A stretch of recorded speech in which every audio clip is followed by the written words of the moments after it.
Maintenant, aujourd'hui, nous avons deux personnes qui vont nous parler comment faire un livre, et un livre pour enfants. Alors, Madame Dalia Mendoza Limon. Alors, bienvenue à la cabane en Florence. Bienvenue au groupe d'appréciation de l'art. Et on a bien hâte de voir comment vous avez fait tout ça. Et notre confrère Richard Perron l'a accompagné dans la production du livre. Alors, on va juste apprendre ça ce matin. Un autre petit mot, n'oubliez pas de fermer vos cellulaires. Et bon avant-midi.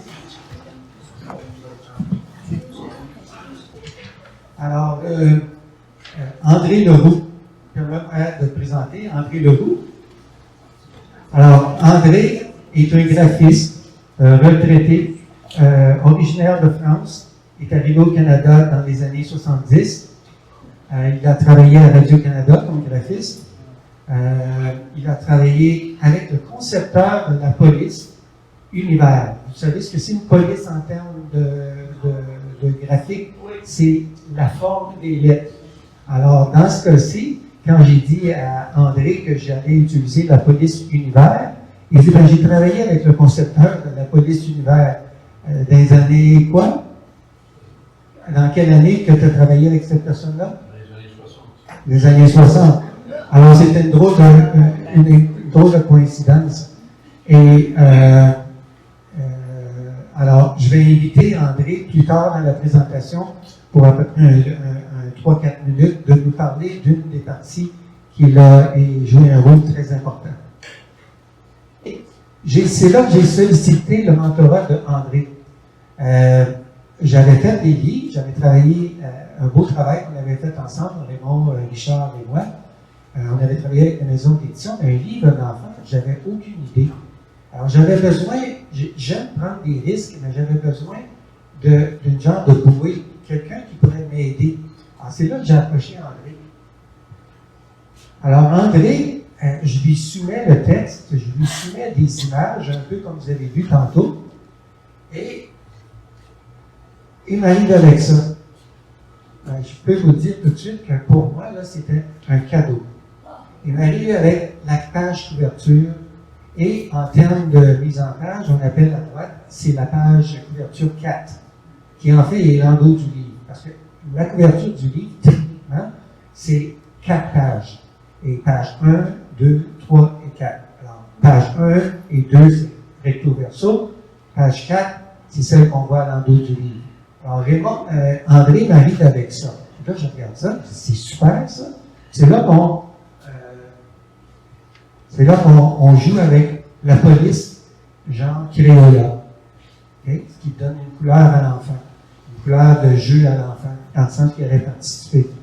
Ensuite, on arrive avec des textes un peu plus structurés, d'une police moderne, qui, au bout de la ligne, j'ai utilisé la police Univers, comme je vous parlais tantôt.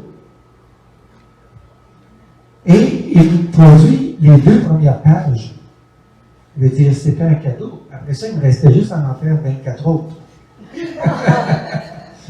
Alors, le travail n'était pas terminé, mais j'avais réellement un sentiment que le risque était vraiment moins élevé que je pensais au début. Je me sentais totalement à l'aise avec ce qu'André m'amenait. Alors, comme vous voyez, la question des triangles, et le bonbon de tout ça, c'est ça ici. Okay? Alors, André a pris un des dessins dans lequel il y a un singe qui tient au bout des bras un arbre. André a enlevé le volet de l'arbre, il l'a pris comme un assiette, et il a créé la pyramide avec le mot abracadabra. Et en variant toutes les couleurs. OK? Alors, de là, on s'en allait vraiment bien. André va venir jaser un petit peu avec vous. Viens-tu, André? Viens-tu de m'expliquer? OK. Alors, ce que j'ai demandé à André, une des choses, il a fait plusieurs choses, comme je vous ai montré au début, mais André m'a parlé du style de la peau. Je pense que c'est une chose qu'il a vraiment concoctée lui-même. Et je lui ai demandé de vous l'expliquer. Alors lui, ce qu'il va faire, c'est qu'il va vous parler, en fait, ce que je vais vous montrer, ici, je ne sais pas si vous le voyez bien, on ne voit pas bien, hein, mais ça, c'est ce que je lui ai donné. Là, on était à la 11e heure avant d'aller à l'impression. Là, j'ai dit, André, voici le livre. Là, André, il dit, on devrait travailler avec le texte. On devrait couper des choses. Alors, je te laisse le micro.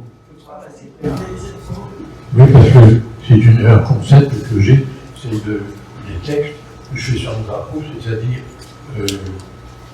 pour la coupure, et puis quand on fait une lecture à haute voix, par exemple, ben, c'est plus facile pour le lecteur de reprendre à chaque phrase. Ça donne une espèce de concept poétique à la phrase. Et là, quand Richard est venu, on a changé les textes justement, parce que par exemple, s'il y a une phrase qui finit par et, le T par exemple, ben, elle devrait être à notre page. Parce que et, ceci. Donc ça favorise la lecture quand c'est une composition de drapeau. Donc ça c'est un concept que je pense que les Suisses appliquaient depuis longtemps déjà. Alors c'est ça. Alors c'est ça. Au point de vue texte, c'est ça. Alors, voici le résultat. Oui. Parce que là, on voit bien les coupures. Est-ce qu'on voit tu as pas une autre image? Dans le livre correct. La chose importante. Quand on lit, par exemple, ah oui, là c'est justement la seule erreur que j'ai vue dans le livre, Oui. c'était le T à la fin. Les habitants de été aurait dû être au commencement de la ligne suivante. Parce que été, c'est une mauvaise coupure. C'est la seule, c'est justement, on parlait de ça tout à l'heure, c'est la seule coupure que j'ai vue qui était pas la bonne. Ah, ok. Comme Ouais. c'est le côté humain de l'affaire. On trouve des erreurs toujours dans les livres. C'est ça. Toujours. C'est une histoire de ne pas finir. Tout à l'heure, tu parlais du caractère univers. C'est un caractère qui convient tout à fait à un livre d'enfant, parce que c'est un caractère battant. Donc, ils lisent beaucoup mieux qu'un caractère avec Cyril, par exemple. Oui. Alors là, alors univers, c'est aussi un graphiste suisse qui a inventé ça. Oui. Et puis, voilà. Ok. Un gros merci, André. Alors, vous voyez ce qu'André, avec ce qui est arrivé, c'est comme il dit, ça se lit comme un verre. Okay? Alors, tu lis ça, c'est comme si tu lisais un poème. Alors, quand tu es avec l'enfant, tu lis la phrase. Là, l'enfant, il est OK, là, il digère. Ensuite, tu t'en vas à l'autre phrase. Puis, il m'a permis de créer une sorte de dynamique. OK? Des fois, je justifie à la gauche, je justifie à la droite. Alors, si vous vous fermez un peu les yeux et vous regardez les blocs de texte, ils prennent forme dans la page. Alors, avant la pause, avez-vous des questions sur cette partie-ci?